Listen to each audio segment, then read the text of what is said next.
نا دوسرا سرمایہ دار، بڑا مالدار، بڑی اس کی اولاد، بڑا کاروبار، معاشرے میں بڑی عزت، لیکن جب وہ اپنے گریبان میں جھانک کے دیکھتا تو وہ یہ دیکھتا کہ میں نے رب کے سامنے پیش ہونے کے لیے کوئی نیکی کا عمل نہیں، پلے میں کچھ نہیں ہے۔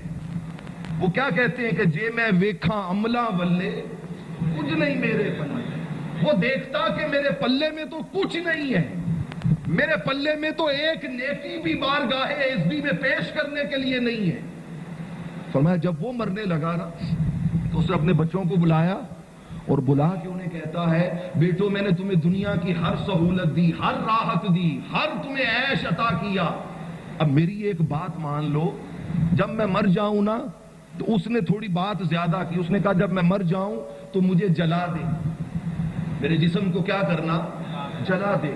اور آگے حدیث کے زائد لفظ ہیں، وہ کہنے لگا حتی اذا صرت فحمن، جب میں جل کے کوئلہ بن جاؤں نا فاسحقونی، تو پھر مجھے کسی پتھر کے ساتھ کوٹ لینا، میری اس خاک کو کیا کرنا، پتھر کے ساتھ کوٹ لینا، اس کو مزید باریک مٹی میں تبدیل کر دینا۔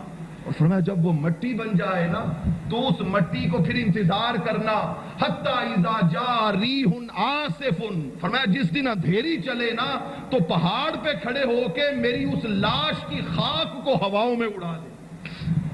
کہتے مر گیا، اولاد نے اس کی وصیت پہ عمل کیا۔ فرمایا جب وہ اللہ کی بارگاہ میں پیش ہوا نا تو رب کریم نے پوچھا اے میری بارگاہ میں آنے والے میرے بندے بتا یہ عجب وصیت کس لیے کی تھی؟ ہاتھ باندھ کے عرض کرتا ہے باری تعالیٰ مخافتک، تیرے خوف سے، تیرے خوف سے۔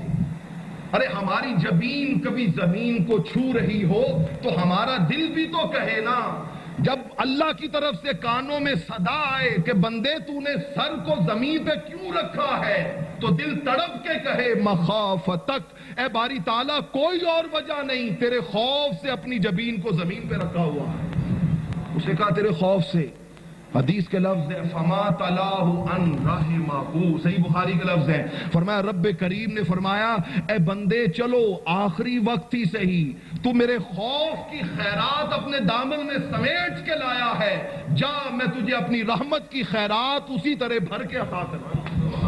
فرمایا اس کی بخشش و مغفرت ہو گئی۔ اور دوستو صحیح بخاری صحیح مسلم کی متفق علیہ حدیث ہے، سیدنا فاروق اعظم رضی اللہ تعالیٰ عنہ حدیث کے راوی ہیں، کہتے آقا دو جہاں علیہ الصلوۃ والسلام بیٹھے تھے، قیدی آ گئے۔ کون آ گئے؟ قیدی آ گئے۔ فرمایا قیدیوں میں عورتیں بھی تھیں، بچے بھی تھے، جوان بھی تھے، بوڑھے بھی تھے، قیدی آ گئے۔ فرمایا اب سرکار دو جہاں علیہ الصلوۃ سامنے قیدیوں کا مجمع لگا ہوا ہے، ہم سے حضور علیہ الصلوۃ والسلام کے ساتھ بیٹھے ہوئے، صحیح بخاری صحیح مسلم کی متفق علیہ حدیث۔ سیدنا فاروق اعظم کہتے ہیں ہم نے دیکھا کہ ان قیدیوں میں ایک عورت بڑی بے قرار ہے، بڑی بے چین ہے، وہ کبھی ادھر بھاگتی ہے، کبھی ادھر بھاگتی ہے، کبھی ادھر جاتی ہے۔ سرکار نے پوچھا اس عورت کو کیا ہوا ہے؟ صحابہ کرام نے پتہ کیا، پتہ چلا کہ اس عورت کا بچہ کھو گیا ہے، اس عورت کا سال ڈیڑھ سال کا دودھ پیتا بچہ ہے اور وہ رش میں کہیں کھو گیا، مل نہیں رہا۔ اب وہ کبھی ادھر بھاگتی ہے، کبھی ادھر بھاگتی ہے۔ سیدنا فاروق اعظم کہتے ہیں تلاش کرتے کرتے اس کو بچہ مل گیا۔ کیا ہوا؟ اس کو بچہ مل گیا۔ فرمایا جیسے ہی اس کو بچہ ملا، حدیث کے لفظ ہیں اخذتہ فالصقتہ ببطنہا وارضعتہ، فرمایا اس نے بچے کو پکڑا، چومنا شروع کیا، سینے سے لگایا اور اپنے ساتھ محبت کا اظہار کیا اور اس کو دودھ پلانا شروع کر دیا۔ فرمایا جب یہ سارا سین ہو گیا نا، سرکار دو جہاں علیہ الصلوۃ والسلام نے اب صحابہ کرام کو ایک سوال کیا۔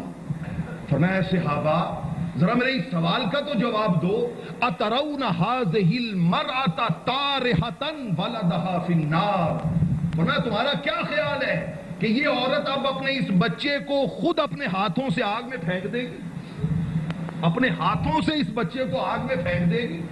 سیدنا فاروق اعظم کہتے ہیں ہم سارے چیخ اٹھے، قلنا لا یا رسول اللہ صلی اللہ علیہ وسلم، یہ ممکن ہی نہیں ہے، یہ کیسے ممکن ہے کہ ایک ماں اپنے بیٹے کو آگ میں اپنے ہاتھوں سے پھینک دے؟ آپ خود پھینکنے کی بات کر رہے ہیں، خدا کی عزت کی قسم صحابہ کہتے ہیں خدا کی عزت کی قسم اگر کوئی اور اس سے چھین کے پھینکنا چاہے تو اس کا جتنا بس چلے گا یہ اس کو بچانے کی کوشش کرے گی، نہیں پھینکنے دے گی۔ جب صحابہ کرام نے یہ جواب دیا نا تو اب سرکار کی کیفیت عجب ہو گئی۔ میرے آقا کریم علیہ الصلوۃ والسلام نے قسم اٹھائی، فرمایا مجھے خدا کی عزت کی قسم، دوستو ذرا جملہ سنیے، جس رب کی بغاوت و سرکشی میں ہمارے دن اور رات گزرتے ہیں، خدا کی عزت کی قسم، جس مولا کے سامنے یہ سر جھکنا گوارا نہیں کرتا، جس رب کے ساتھ تعلق بندگی استوار کرنے سے شیطان نے ہم کو غافل کر رکھا ہے، میرے آقا نے تڑپ کے کہا خدا کی عزت کی قسم، للہ ارحم بعبادہ من ہذہ المرأۃ بولدہا، فرمایا لوگوں خدا کی عزت کی قسم، جتنا یہ عورت اپنے بچے سے پیار کرتی ہے تمہارا رب تم سے کہیں زیادہ پیار کرتا ہے۔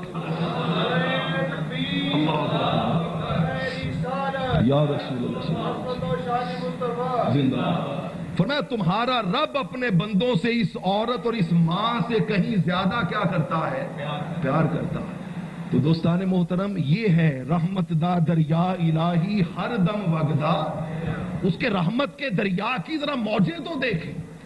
اگلی حدیث کی طرف چلتے ہیں، حدیث، اور یہ مسند احمد کی حدیث ہے، امام احمد بن حنبل حدیث کے راوی ہیں، اور اس حدیث کے راوی حضرت ابو سعید الخدری رضی اللہ تعالیٰ، اور امام احمد بن حنبل نے اپنی کتاب مسند میں اس کی تخریج کی ہے۔ وہ بیان کرتے ہیں کہ آقا دو جہاں علیہ الصلوۃ والسلام نے فرمایا جب شیطان کو اللہ نے نکالا نا اپنی بارگاہ سے، فرمایا اخرج منہا، نکل جاؤ جنت سے، فإنک رجیم، تم مردود ہو، تم پر ہمیشہ میری لعنت برستی رہے گی۔ فرمایا جب نکالا نا تو اب شیطان اللہ کی بارگاہ میں، قرآن مجید میں بھی ہے، فَبِعِزَّتِكَ لَأُغْوِيَنَّهُمْ أَجْمَعِينَ، اس نے کہا مولا مجھے تیری عزت کی قسم کہ میں ان سارے بندوں کو کیا کروں گا؟ گمراہ کروں گا، ان کو اغوا کر لوں گا۔ لیکن حدیث پاک میں آتا ہے، مسند احمد کی حدیث ہے، فرمایا جب نکال دیا نا تو شیطان کہنے لگا باری تعالیٰ لا یزال اغوینہم ما دامت ارواحہم فی اجسادہم، کہنے لگا مولا مجھے تیری عزت کی قسم جب تک انسان کی روح اس کے جسم میں رہے گی میں اس کی سانس، آخری سانس تک اس کو گمراہ کرتا رہوں گا، آخری سانس تک اس کو کیا کرتا رہوں گا؟ گمراہ کرتا رہوں گا۔ کہتے جب اس نے یہ کہا نا تو رب کریم نے جواب کیا دیا؟ فرمایا بدبخت مردود، پھر میری طرف سے بھی سن، فرمایا خدا مجھے اپنی عزت کی قسم، کبریائی کی قسم، لا ازال اغفر لهم مستغفرونی، فرمایا تو آخری سانس تک گمراہ کرتا رہے گا، مجھے اپنی عزت کی قسم میں آخری سانس تک ان کی توبہ کو قبول کرتا رہوں گا، میں ان کی توبہ کو قبول کرتا رہوں گا۔ یہ جب مجھ سے اپنے گناہوں کی بخشش مانگیں گے مجھے اپنی عزت کی قسم انہیں گناہوں کی بخشش عطا کرتا رہوں گا۔ اور دوستو صحیح مسلم کی حدیث آپ کو سناتا ہوں، یہ حدیث پاک تو یقین جانے انسان سنتا ہے یا پڑھتا ہے تو اس کا کلیجہ چر جاتا ہے، ذرا محبت سے سنیے گا کیسی سرکار نے بات کہہ دی۔ صحیح مسلم کی حدیث صحیح، اور حضرت انس بن مالک رضی اللہ تعالیٰ عنہ حدیث کے راوی ہیں، فرمایا ان اللہ عز وجل، بڑی پیاری حدیث پاک، ان اللہ عز وجل یبسط یدہ باللیل، فرمایا جب شام ہوتی ہے نا، رات آتی ہے تو اللہ کریم اپنی شایان شان اپنے ہاتھ یوں پھیلا دیتا ہے، اپنے ہاتھ کیا کرتا ہے؟ یوں پھیلا دیتا ہے، اپنی شایان شان یوں ہاتھ پھیلا دیتا ہے۔ فرمایا پتہ کس لیے پھیلاتا ہے؟